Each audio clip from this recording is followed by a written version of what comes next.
My name is Sarah. I was 23 when it happened, and I remember the exact moment I crossed the line.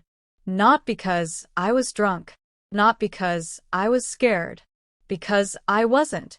I was standing in Calvin's study, the air thick with his cologne, the door closed behind me, the lamp casting soft gold across the leather couch. My legs were trembling, not from fear, but from heat. When he stepped behind me, I didn't flinch. When he touched my lower back, I didn't move away. And when his voice dropped low, steady, almost reverent, "Let me take care of you," I didn't answer. I just let the silence speak for me. I wasn't high. I wasn't pressured. I wasn't anyone's victim. I just stopped pretending I didn't want it. His hands were gentle, slow. He didn't undress me all at once, just eased my skirt down, let his fingers memorize the shape of someone who used to be a little girl in his kitchen. Now grown. Now open. I felt the first brush of his mouth at the inside of my thigh, and that was it. The moment I knew there was no turning back. Not from this. Not from him. I didn't walk into his life as a secret. I came through the front door, like I always had. I was Terry's best friend, practically part of the family. She was bold, magnetic, the kind of girl who laughed with her whole chest and never questioned her worth. I admired that. Maybe even wanted to borrow some of it. We'd been inseparable since high school. Sleepovers, heartbreaks, beach trips. Her dad, Calvin, was the one who bought us pizza when we cried over boys and grilled burgers during summer storms. He was always around, but quiet. The kind of man who listened more than he spoke, whose eyes caught more than you realized. After Terry's mom passed, he changed. He slowed down, got softer, like a house with one light left on. I never thought much about him until everything started unraveling for me. I just dropped out of nursing school. I couldn't afford it anymore. And honestly, I couldn't keep pretending I had it together. I was working long shifts at a greasy diner off Highway 280 in Birmingham, sleeping at Terry's place more than my own. One night, I was on her back porch, holding a rent notice I couldn't pay. My hands were shaking. I didn't even hear him come outside. He didn't ask questions, just sat beside me, quiet like always. "You're drowning, Sarah," he said after a long silence. "Let me throw you a rope." He paid that month's rent. Then the next. Then gave me a used car from one of his lots. Nothing fancy, but it ran.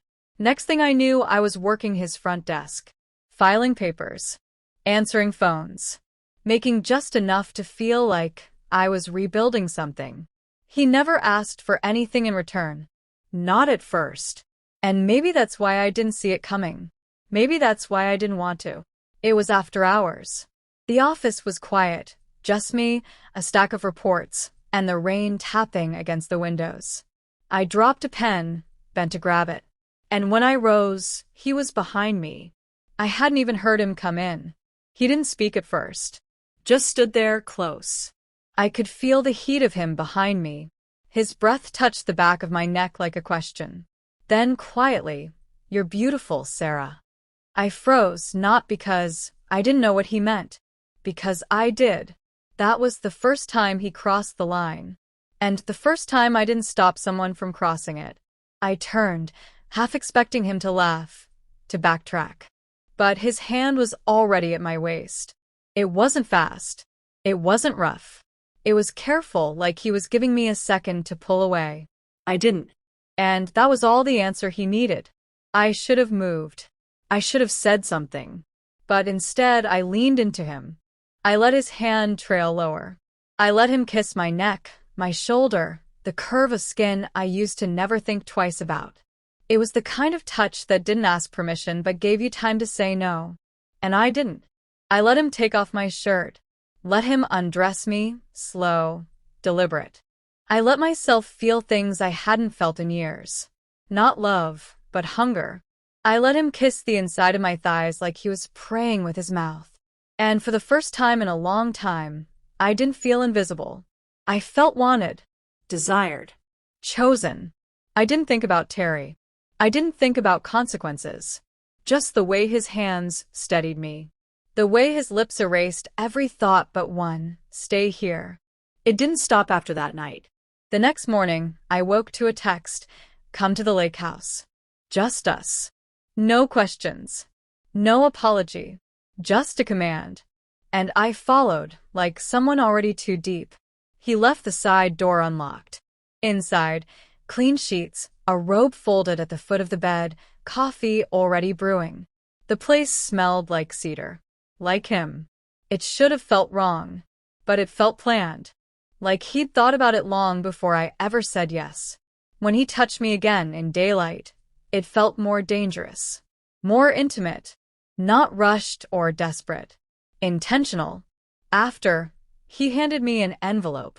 Enough money to cover 3 months of bills. No words. Just a look. That became our rhythm. Weekend escapes. Sudden texts. He paid off my student loans. Bought me clothes. Sent flowers to my job. Gave me things I never gave myself. And I gave him all the parts of me I used to keep locked away. Terry never suspected a thing. She thought her dad was just helping me. She even joked once, called me her honorary sister. Said, if you marry rich, at least let me be your maid of honor. I laughed too hard. Then cried in the shower that night. At first, guilt was easy to carry. Like perfume. Only noticeable when the room got too still. He told me I made him feel alive again. That after losing his wife, he didn't think he'd want anyone like this. I wanted to believe him. Needed to. Because if it didn't mean something, then what was I? But it didn't stay perfect. What once felt exciting started to feel tight. Like clothes that didn't fit anymore. Calvin began asking questions. Where I was going, who I was texting, why I still spent time with Terry. She's nosy, he said one night, his hand in my hair.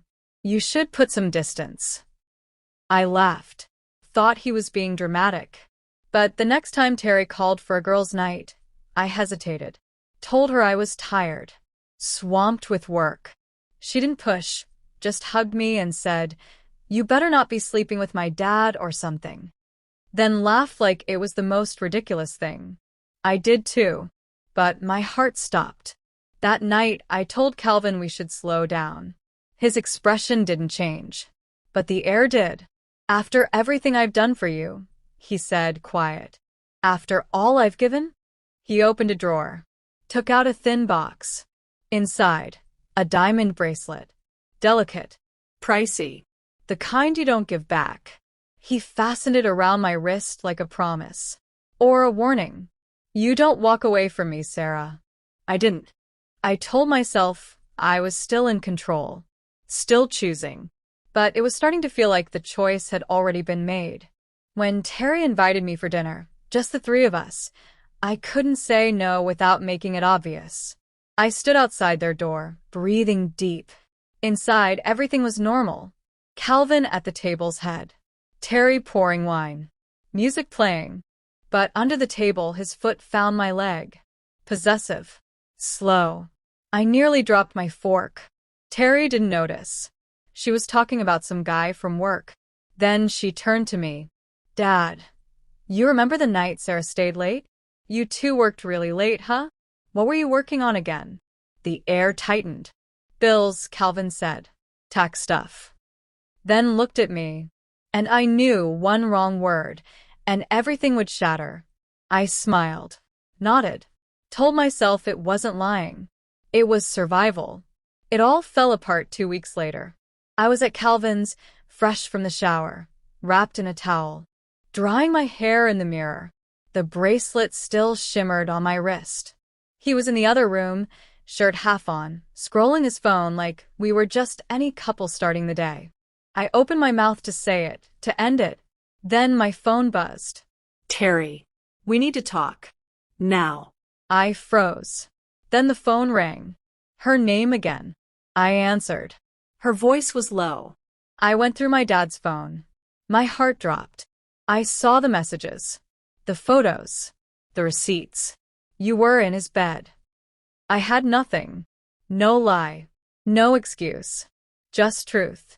You were my best friend, she whispered. My sister. And you were screwing my dad.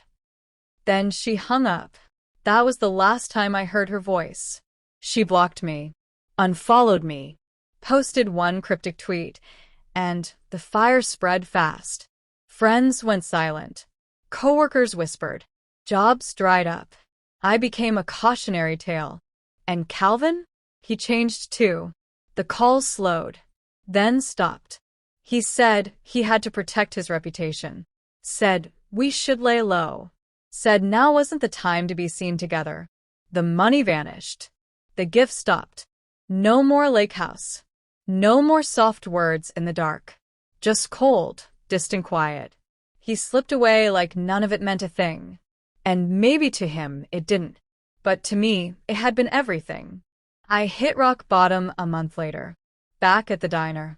Back to sticky tables and spare tips. No degree. No best friend. No man. Just silence. And shame. But that shame, it changed.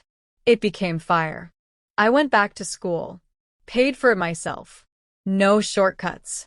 I found a cheap therapist who let me pay with grocery gift cards until I could afford more. I started talking, writing, owning it, not as a victim, but as a woman who wrecked something and cleaned it up. I stopped seeing Calvin as a wound. He was who he was, charming, powerful, lonely. And maybe, in some twisted way, he did care. But I finally saw what I hadn't before. He wanted saving as badly as I did. And neither of us knew how.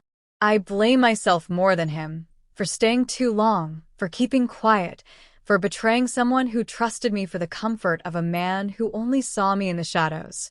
I'll carry that. Not forever, but long enough to remember the cost. And here's what I know now. If someone wants to save you in secret, be sure they're not stealing your soul.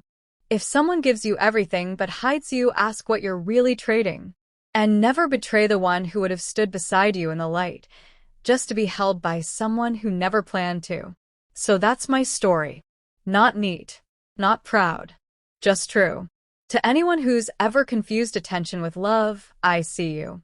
To anyone who's stayed too long because being seen felt safer than being alone, I understand. If you're carrying a secret that's choking you, this is your sign. Let it out. Speak it. Write it. Say it.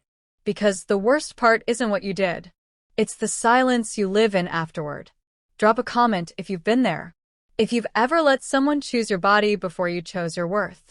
Tell me, was I wrong from the beginning? Did Calvin know? Let's talk. No judgment.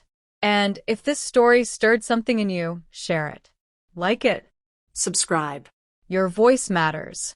Until next time, be kind to the version of you that didn't know better. Healing begins when hiding ends.